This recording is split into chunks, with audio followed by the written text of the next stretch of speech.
Bonjour à tous, aujourd'hui on s'attaque à un sujet qui peut paraître un peu casse-tête, le calcul du droit de timbre en Algérie.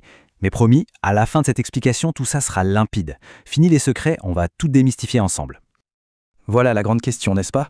Comment on calcule ce fameux droit de timbre sur les factures en Algérie? Que ce soit pour une petite facture ou une transaction bien plus importante, la méthode a l'air compliquée au premier abord.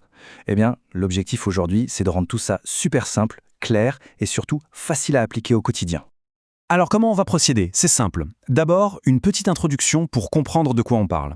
Ensuite, on va décortiquer les 3 paliers de calcul un par un. Et pour finir, on fera une synthèse avec les points essentiels à retenir. C'est parti. Allez, on commence par le début, les bases. Parce que soyons honnêtes, avant de se jeter dans les chiffres, c'est toujours mieux de savoir exactement de quoi on parle. Le droit de timbre, qu'est-ce que c'est au fond? Eh bien, c'est une taxe, tout simplement.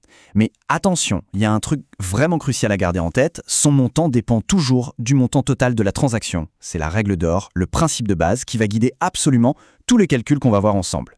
Bon, assez de théorie, passons à la pratique. On attaque le premier palier de calcul, c'est le plus facile, parfait pour se mettre en jambe. Alors, pour ce premier palier, la règle est super simple. Si le montant de la facture se situe entre 300 et 30 000 dinars, le taux est de 1 dinar pour chaque tranche de 100 dinars. Voilà, c'est direct, pas de piège. Et pour que ce soit bien concret, prenons un exemple. Imaginons une facture de 28 600 dinars. On est bien dans la bonne fourchette, pile dans notre premier palier. Ok, comment on calcule ça? C'est un jeu d'enfant. On prend notre montant, 28 600, on le divise par 100, ça nous donne 286. Comme chaque tranche est taxée à 1 dinar, on fait 286 fois 1, et voilà, le droit de timbre est de 286 dinars. Simple, non? Maintenant que le premier palier est maîtrisé, passons à la suite. Que se passe-t-il pour les montants un peu plus élevés? C'est le deuxième palier, qui va jusqu'à 100 000 dinars. La logique est la même, mais attention, le taux, lui, il change. Ici, pour les montants entre 30 000 et 100 000 dinars, le taux passe à 1,5 dinar par tranche de 100. C'est le seul truc qui change, mais évidemment, ça va avoir un impact sur le résultat final. Prenons un nouvel exemple pour illustrer ça. Disons une facture de 98 700 dinars, on est en plein dans la cible pour ce deuxième palier. Allez, on fait le calcul ensemble. On prend 98 700, on divise par 100, ça nous fait 987. Ensuite, on multiplie par notre nouveau taux, 1,5, et on obtient 1480,5. Et là, attention, c'est le point super important de ce palier. Quand on a une décimale, il faut toujours arrondir au dinar supérieur. Donc, notre droit de timbre n'est pas de 1480,5, mais bien de 1481 dinars. C'est ce petit détail qui change tout.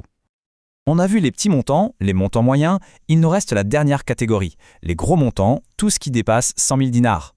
Pour cette dernière règle, c'est encore une fois très simple.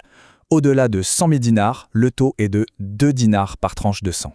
C'est le taux maximum, le plus élevé des 3. Pour que ce soit ultra clair, prenons un chiffre bien rond. Imaginons une facture de 400 000 dinars. Là, le calcul est de nouveau très direct. 400 000 divisé par 100, ça fait 4 000. On multiplie par notre taux de 2 dinars, et hop, ça nous donne un droit de timbre de 8 000 dinars. Pas de virgule, donc pas d'arrondi.